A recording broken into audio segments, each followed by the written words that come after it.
Hey, this is Learning Again with Truly Jacob a Writer. Again, this is my pen slash media writing and name or whatever you want to call it. So you probably will not see my face, but I am tired of the whole money system. So I was like, hey, let's look up some children's books on money and see if this teaches anything, because people didn't really teach me how to live in a society with money and currency and stuff like that, because I'm not able to support my own self and I'm supposed to be an adult. But sometimes I feel like successful wise or career wise, I am behind teenagers because I didn't learn certain proper elementary schools and proper, proper educational stuff in elementary school, and then it compounded and then it happened in high school and then in college, and I'm expected to be able to support myself. But I thought that if you got a certificate in like a what's it called, like a manual labor cert oriented job, that they would pay you a salary and all of it, but they don't. So I don't know how to survive on my own. So let's see what this book teaches about currency or money. So You Wouldn't Want to Live Without Money, written by Alex Wolff, illustrated by David Antram. So let's see. At the very beginning, 9,000 BCE, livestock, especially cattle, is used as a form of exchange. Then 3,000 BC, banking begins in Babylonia. Gold is placed in temples and priests issue loans. Then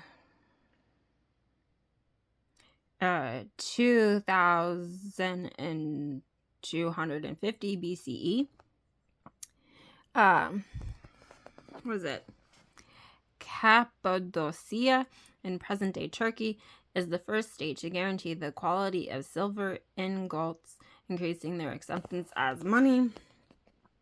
600 BC, King Alades of Lydia is the first monarch to mint coins of a standard weight. 806 CE, paper money is invented in China. 1232, the foreign, a gold coin minted in Florence, Italy, becomes a widely accepted currency in Europe. 1661, Europe, first banknotes are issued in Sweden. 1860, Western Union makes the first electronic funds transfer, EFT, making the birth of e-money. 1950, Diners Club launches the first credit card. 1981, online banking begins when a New York bank offers home banking services using the video text system. And then 1999, banks start offering mobile banking using the first smartphones. 1999. That must have been really beginning technology. Okay. Security features on banknotes. Please note this is a fictitious banknote. Copying real banknotes is against the law. That's good to teach kids. Feel of the paper. Banknotes are printed on special paper that feels different from ordinary paper. Yeah, I remember learning that in school. metallic thread. This appears as silver dashes. If you hold the note up to the light, it appears as a continuous line. Raised print. Run your finger across the surface to feel the areas of an bossed print. Hologram. There is a hologram on a foil patch on the front of many notes. If you tilt the note, the image will change. Watermark. Hold the note up to light and an image will appear in the blank area. Micro lettering. Many notes display their value in tiny letters and numbers visible through a magnifying glass. Okay. Seems good enough, and then you'd have your kids take out real money.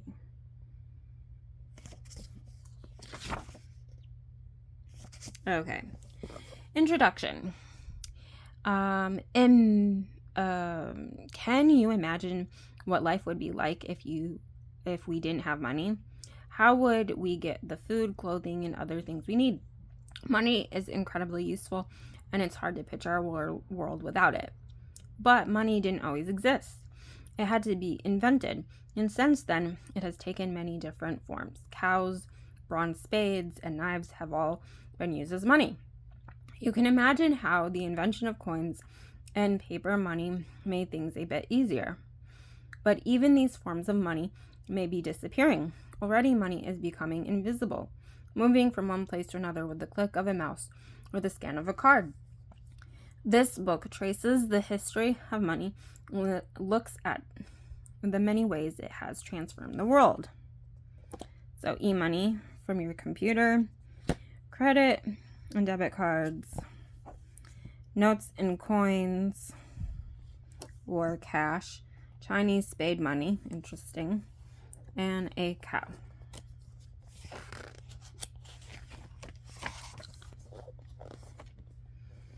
Can you bear to barter? Imagine living in the world before money. How do you pay for things you need? If you're a fruit grower and you need a spear, you must go to a spear maker and offer him some of your produce as payment. This system is called bartering, and it has its drawbacks. You have to find someone who has what you want, but also wants what you have. Also, every purchase takes time since there's no agreed value for the goods you're trying to swap. No one can say, for example, whether a basket of apples is a fair price for a spear. So, my deer skin's worth more than your musket balls. Bartering didn't end with the invention of money. During the 15th to 18th centuries, European explorers bartered with native peoples in the places they visited. There'll be 1 sausage, please. 2 if you want good seats. During the Great Depression of the 1930s, people had very little money, so they resorted to bartering to get food and clothing. Some even swapped bread and sausages for tickets to the theater.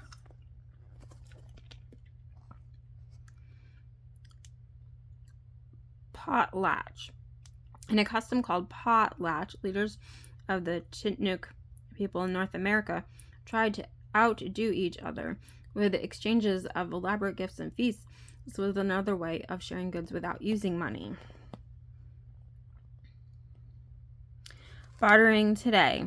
Online swap markets are global, so there's more chance of finding someone who wants what you have and has what you want.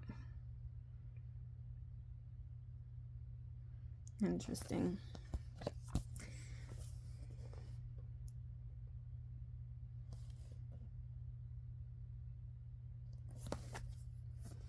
You can do it. When bartering, remember, what can you give? It could be something you no longer want or the skill you could teach. Barter online only with a parent's permission, and make sure to visit a trustworthy bartering website. Figure out your items value by checking similar items online. So one of the things I used to do is when I was a massage therapist, I don't know what career I'm going to go into in the future, but I had the opportunity for a while to barter with a chiropractor. Now, the chiropractic adjustments to me like maybe lasted like between 1 minute and 5 minutes. And then I was doing like 2-hour massages. So it's like the chiropractor, because they had more years of schooling, they wanted more time and more energy from me. And so like it's like, I don't know, it didn't seem like a fair trade because of the scoliosis that I had, the slight scoliosis that I had didn't completely ever go away. So it's like here I was putting my whole heart into a massage, but it's like I wasn't getting my money's worth because it's like the adjustments didn't hold like 100% permanently. And then I tried at times trading with another massage therapist. Well, the massage therapist said it seemed like I always did a better job on that massage therapist than that massage therapist did on me. So again, it was like I wasn't getting my money's worth. I wasn't getting a fair trade, even though we were doing equal, trying to do more equal time. So I have like 2 different kinds of bartering experiences where it's like, but I guess I did feel I got maybe a little bit more of my money's worth with the chiropractor because it did make more of my spine be corrected. But it's just like everyone's charging an arm and a leg for everything. And no matter what I do, I never get my money's worth. And it's like I feel like I have to do everything myself because no one gives me the proper services that I need and everything. So, but I'm expected to overgive to everyone, but no one gives equally to me. So I'm tired of it. But how do you get out of this bartering system or even payment system when you're not getting paid a legitimate wage to even live on? Are you in the mood for money?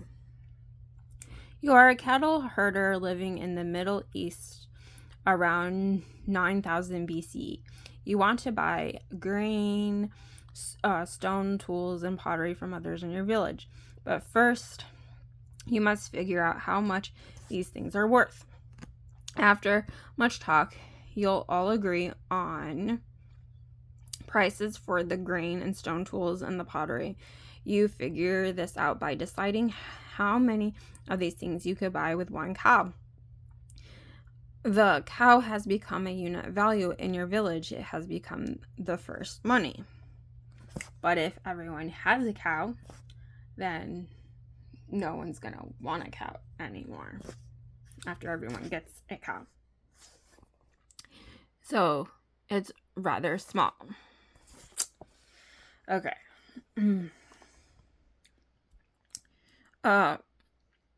Cowrie shells were used as an early form of money in China, India, and Africa. They were hard to forge, make fake versions of, and unlike cows, they didn't die. Weapons were often used as money in ancient times. Axes were exchanged in Americas, and large bronze knives were used in ancient China. And they must have been dangerous to carry around. Ring money. The ancient Egyptians liked to wear their wealth on their fingers. They paid for things with bronze, silver, or gold rings. That kind of makes it more easier.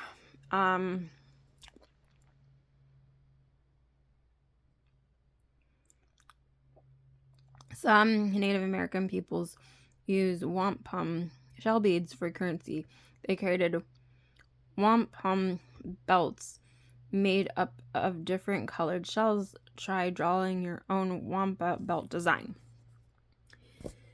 So, one of the things I dabble in, I guess, as far as a hobby, as you can see, I crocheted this kind of throw blanket here. Well, it took forever to make. Well, I'm knitting one now, and it's taking forever.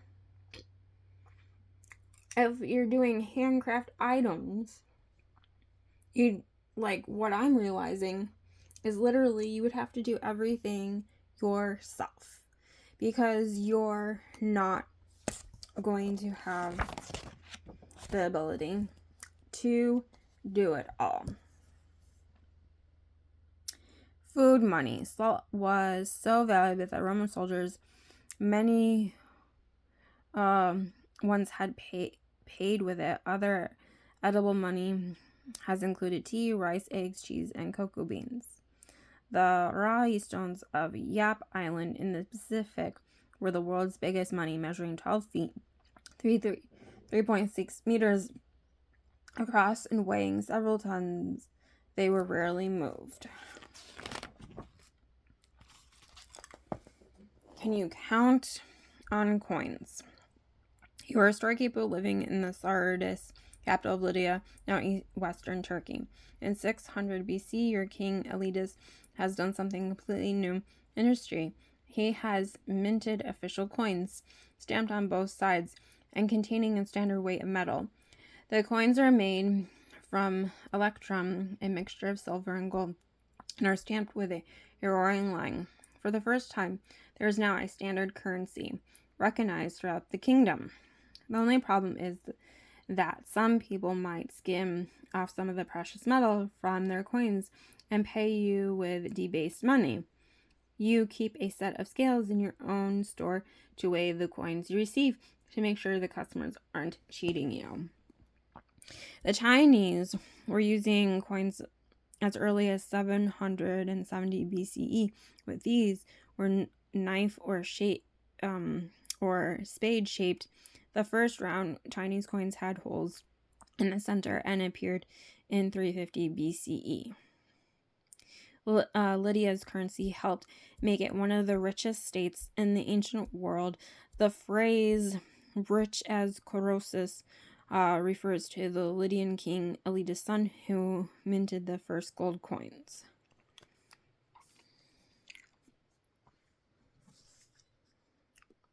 And maybe the real issue of like why you have gold coins is you're trying to be like, okay, this is how many hours it takes to do this, and you're trying to even out the hours and the labor for stuff. But if people are trying to like make a buck and be greedy, then it's like, is currency really working? Because if you're not getting your money's worth, if you're not getting a fair wage, like if you're trying your best, like if it takes you 1,000 hours to knit a blanket because you're using a like finer needle because you're making it more for winter weather, like, or something, like if you sell that for $1 million, it'd probably really be worth $1 million, you know? Because like, do you like because maybe because if you have complicated stitching, you have to count, and it's hard to multitask, and it's hard to do things fast.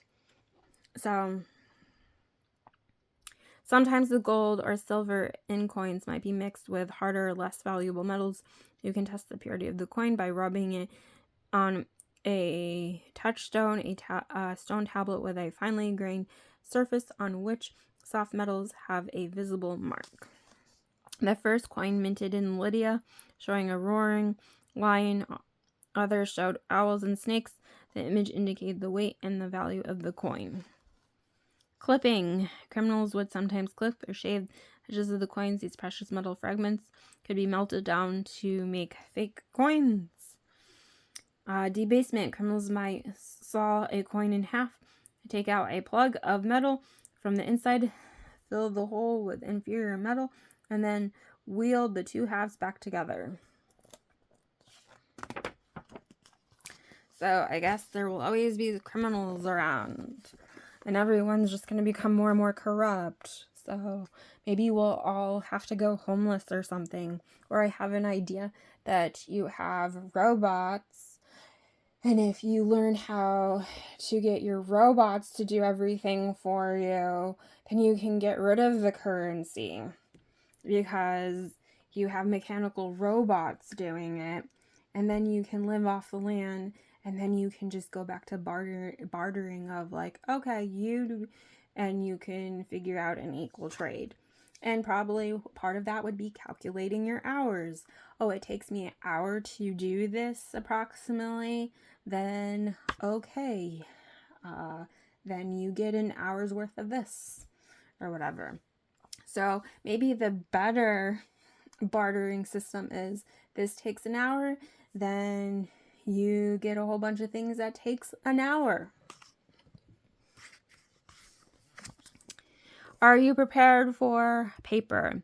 You are a Chinese silk merchant in the year 806 CE.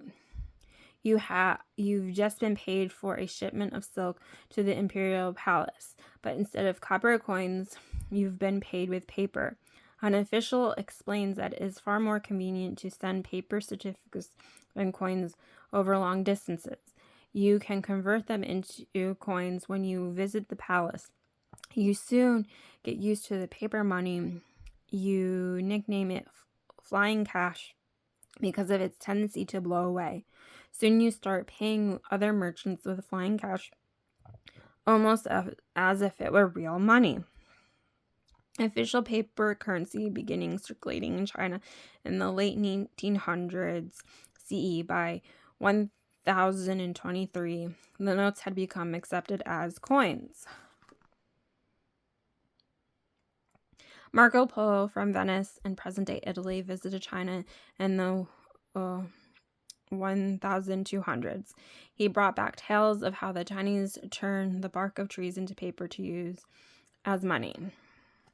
Well, it's also, coins were heavier. So if you had to go long distance, who wants to carry coins long distance? Massachusetts money. The first Western government to issue paper currency was the Massachusetts Bay Colony in North America in the 1690s. Playing card money.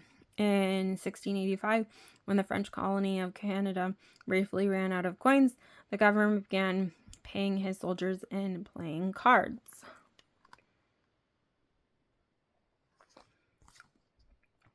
Design your own banknote. Make a bank name and a currency. Include the bank's name, the amount, and numbers and words in a design that's hard for forgers to copy. Remember, the note will be worthless. Don't use it, obviously. But you have to be good at drawing probably to do that too. Are you better off with banking? You are a Argentarius banker living in Rome in 325 BCE. You set up your stall in a public forum or marketplace. You change foreign merchants' money into Roman coins, and you lend money to those who need it, charging them a regular sum interest. You also pay interest to those who deposit money with you. One of your fellow bankers has gotten into trouble. He has loaned money to someone, and that person can't pay back. Now he can't afford to pay interest to his depositors. He is bankrupt. Goldsmiths became the first English bankers in 1640. They provided a safe place to store gold after King Charles I started seizing gold from the Royal Mint. The Medici were a wealthy banking family from Florence, Italy. In the late Middle Ages, 4 members of this powerful family became temple banks. The very earliest banks were the temples because they were less likely to be robbed. Babylonian priests above even made loans.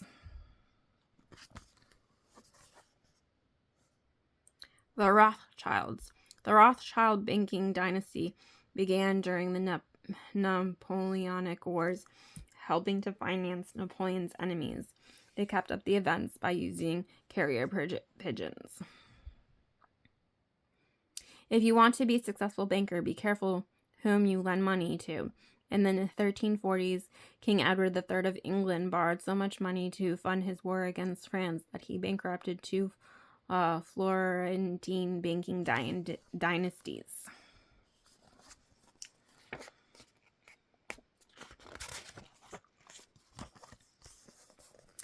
Would you care for some credit? It's the early 12th century, and you are a tax collector to King Henry I of England. For every taxpayer, you create a notched piece of wood called a tally stick. The notches show how much tax you owe. You split the tally stick down the middle and give one half to the taxpayer, keeping the other half for yourself. With the matching notches on both halves, there's no question how much tax is owed.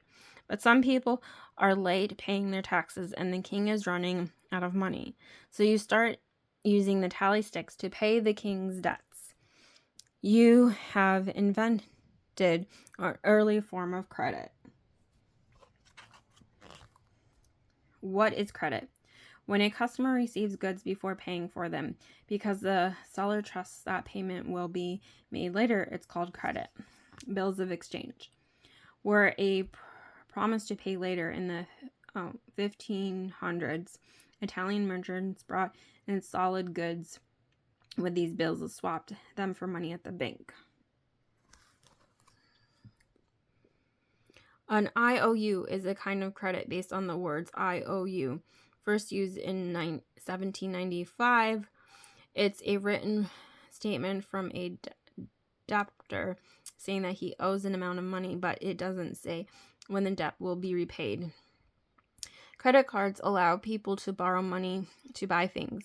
The credit card provider charges interest until the borrowed money is paid back.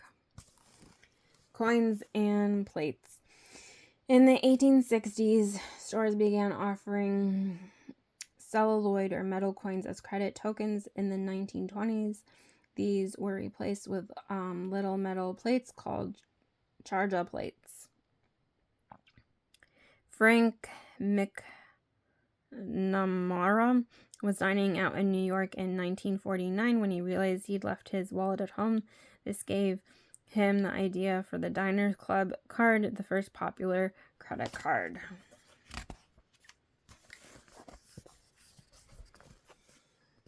Dare you dabble with debt? It is the late 14th century. You have been thrown into London's marsupial prison for failing to pay your debts.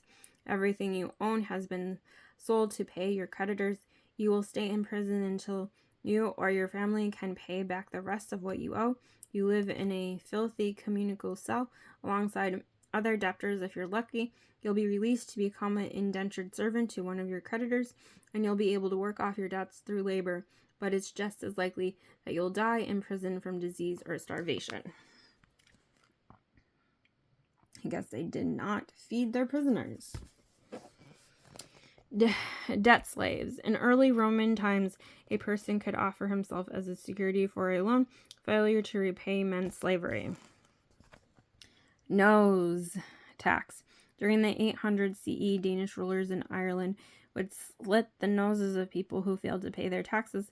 This may be the origin of saying to pay through the nose. Be careful with your money before you buy anything. Make sure you can afford it. Pay off any debts as soon as you can. Pawn brokers lend money at interest on a security of a valuable object.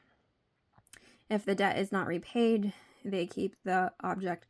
They first appeared in China 3,000 years ago and still exist today. Loan sharks prey on debtors by offering loans extremely high interest rates. They sometimes resort to violence of blackmail to force debtors to repay the loans. Would you gamble with the gold standard? The year is 1717. You are Sir Isaac Newton's famous scientist and warden of the Royal Mint. For centuries, Britain has been on a silver standard. Its currency can be converted into silver at a fixed price. You decide instead to put Britain on a gold standard by establishing a fixed price for gold.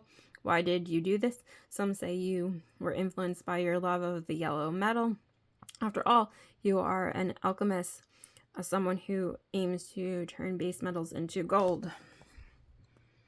1816, Britain officially adopts the gold standard. Others soon follow. It links the value of currencies to the gold and helps keep prices stable. I don't know. I'm starting to really think that if you document how long it actually takes to do something approximately, you really should get paid based on how long it takes you to do something. And you should also be like, if you're doing manual labor, you should it's like, well, technically it could take someone more energy to do 4 hours worth of labor than someone who is just like sitting behind a desk or whatever. So you have to take that into consideration. So maybe science needs to improve so you can calculate, this is how much energy you need for this job and this job and this job and different types of jobs. 1914, the gold standard ends because the need of governments to print money to pay for World War I is throttled by infinite gold supply. In 1946, the gold standard returns. Governments can trade their currencies for U.S. gold, but the U.S. gold supply begins to shrink. In 1971, the gold standard ends, but it's probably because they couldn't find any more gold. So if you have way more people, less gold in the world, then how can you stay on the gold standard?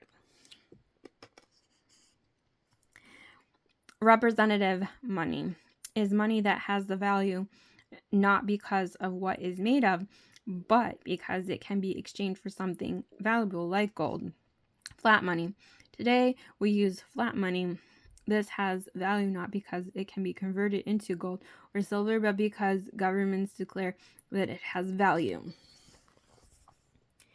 The 1848 gold rush increased the world gold supply, causing gold's value to drop. The world was on the gold standard, so this also caused a drop of the value of money.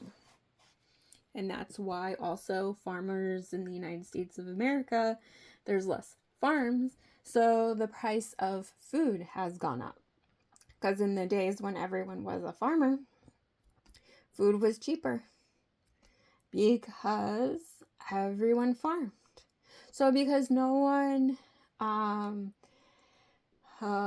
because less and less people do homemade stuff, like the economy keeps going up and up and up and up because there's not enough people doing their own stuff to bring the cost of stuff down and make things reasonable. What if your money becomes worthless? You live in Germany in 1923. The country is in economic turmoil. There is a general strike and no goods are being made. When goods are scarce, sellers can charge higher prices, so money buys less. It loses its value. This is called inflation. Meanwhile, the government runs out of money, so it starts printing new notes. The food of paper money turns inflation into hyperinflation. By November, a single loaf of bread costs 2 billion marks. It is said that some people go shopping with a wheelbarrow piled high with money. Again, if you know how to live off the land, then when inflation hits, it shouldn't be a problem. But if the government is claiming to own everything and make you pay taxes for everything and charging you like mass amounts of money just to live in their country, then it's like, Oh, so what exactly government are you doing for us? Because you didn't even educate me properly. You were responsible for making sure I got a good education, and you didn't do it. So I feel like I'm stuck and I'm a stupid person. But thanks, government, for not making sure I got a good education where I get a decent salary, where I can be independent and learn how to do everything myself. Inflation. If money isn't linked to something's finite like gold, there's nothing to stop governments from printing too much money. Money's buying power falls and prices rise.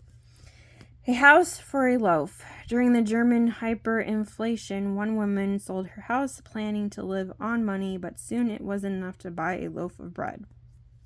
Now, if things are that bad, it's like you must live in the city and you don't have access to wheat and grain, and you don't know how to do basic things like harvest wheat, harvest grain. So maybe we need to go back to a society where we learn how to do these things ourselves, at least for a time, and train robots to do it, so that way, we can learn how to do things, because you can't do everything yourself.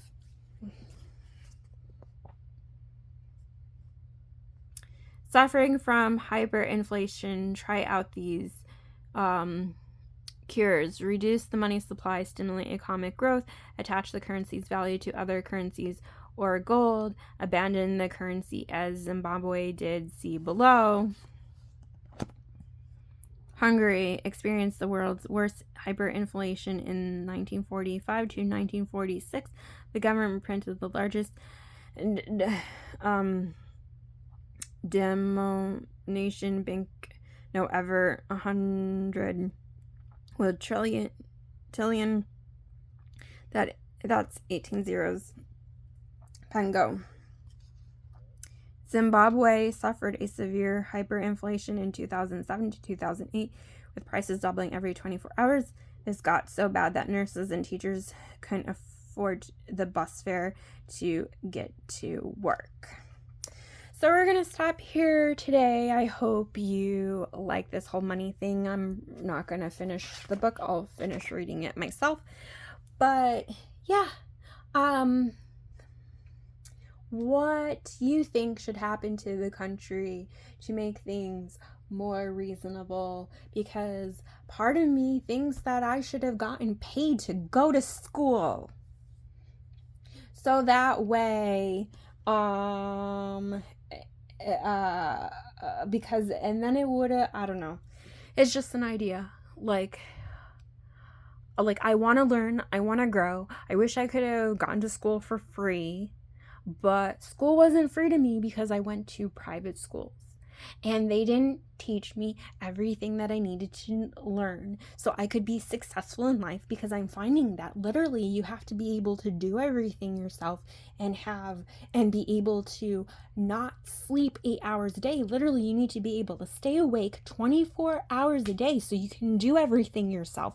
Well, I don't know how to do that. So can someone please invent robots that can wash the dishes for us and do certain things for us and decrease your manual labor so you can focus on learning the things that you need to learn and like rotate through things, because that's what it seems like I'm coming to.